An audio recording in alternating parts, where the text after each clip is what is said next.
जितने भी long marches हुए हैं पूरी मुल्क की तारीख में, वही 1.5, 2 डजन, 3 डजन जितने भी हैं, वो सब के सब मेड इन चाइना है। ये हम क्या करते हैं कि हम चीन के लॉन्ग मार्च की चाइना कॉपी कर रहे हैं। आई सोचिए इसके बारे में।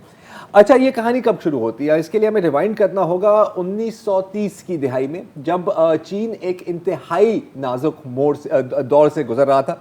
अभी मगरबी ममालिक और बिलखसूस ब्रिटानिया की तबाहकारियाँ ख़त्म ही नहीं हुई थी कि जापान दाखिल हो गया, चीन में मंचूरिया पे कब्जा कर दिया और वहाँ से चीन की चाइना कटिंग शुरू कर दी। थोड़ा सा खिता लिया, तो थोड़ा सा लिया, थोड़े से और वसाइल लिए। अच्छा, इस दौरान चीन में क्या हो रहा था? चीन में खाना जंगी जारी थी, जिसमें दो फरीक थे। एक थे जनरल चांग काई शेक की नेशनलिस्ट आर्मी और माओ जेडोंग, माओ सी सुंग की कम्युनिस्ट। अच्छा, अब ज़्यादा असलहा, ज़्यादा ट्रेनिंग और ज़्यादा फौज नेशनलिस्ट के पास थी। वो मगरबी तर्ज पर उन लोगों ने ट्रेनिंग की थी कन्वेंशनल आर्मी की।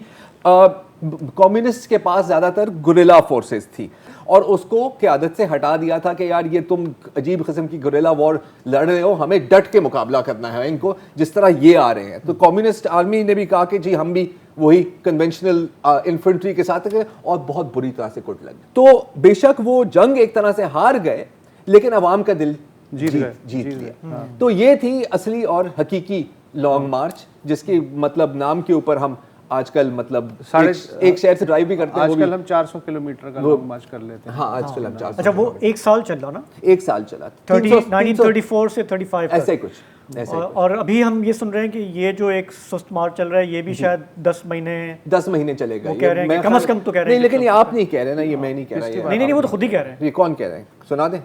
सुना दें। मैं कभी इनको तस्लीम नहीं करूंगा। कोई ये गलत फहमी ना समझे कि वहां जाके इस्लामाबाद जाके हमारा ये तहरीक खत्म हो जाएगी। ये तहरीक अगले 10 महीने तक चलती रहेगी, जब तक इलेक्शन नहीं होंगे। यस यानी इलेक्शन डेट भी खान साहब ने दे दी।